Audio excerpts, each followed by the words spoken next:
இந்த மாதிரி தன்னோட வாழ்க்கையில பதவிக்காகவும் சரி, அதே மாதிரி பணத்துக்காகவும் சரி, எந்த ஒரு விஷயத்தையுமே அவர் வந்து பண்ணதே கிடையாது. முழுக்க, முழுக்க, முழுக்க, முழுக்க மக்களுக்காகவே தன்னோட வாழ்க்கைய அர்ப்பணிச்சவர் தான் திரு நல்லக்கண்ணு ஐயா அவர்கள். அவரோட மறைவுக்கு இன்னைக்கு நெறைய அரசியல் கட்சி தலைவர்கள் பார்த்தீங்கன்னா, அவங்களோட இரங்கல்கள தெரிவிச்சுட்டு இருக்காங்க. அது மட்டும் இல்லாம அவரோட போராட்ட கால வாழ்க்கைகள பற்றி நெறைய பேர் எழுதிட்டு இருக்காங்க. ஸோ அவரோட மறைவுக்கு அரசியல் கட்சி தலைவர்கள் நெறைய பேர் வந்து அவங்களோட கருத்துக்கள தெரிவிச்சுட்டு இருக்காங்க.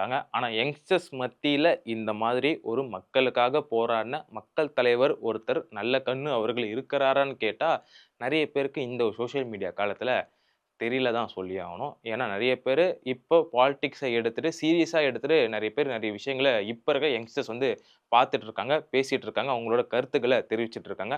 ஆனா, இவ்ளோ பெரிய ஒரு மூத்த தலைவர், அதுவும் இந்திய சுதந்திர போராட்ட காலகட்டத்திலிருந்து இருந்த ஒரு மூத்த தலைவர் திரு நல்லக்கண்ணையா அவர்கள பத்தி அவங்களுக்கு தெரியுமான்னு கேட்டா, ஒரு மிகப்பெரிய ஒரு கொஸ்டின் மார்க்கா தான் தெரியுது.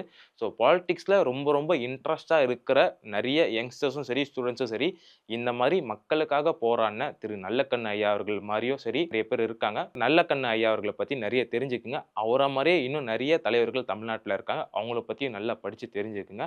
ஏன்னா, அவங்களோட அரசியல் புரிதல் தான் உங்கள ஒரு நல்ல விதமான ஒரு எதிர்காலத்த நோக்கி எடுத்துட்டு செல்லும்.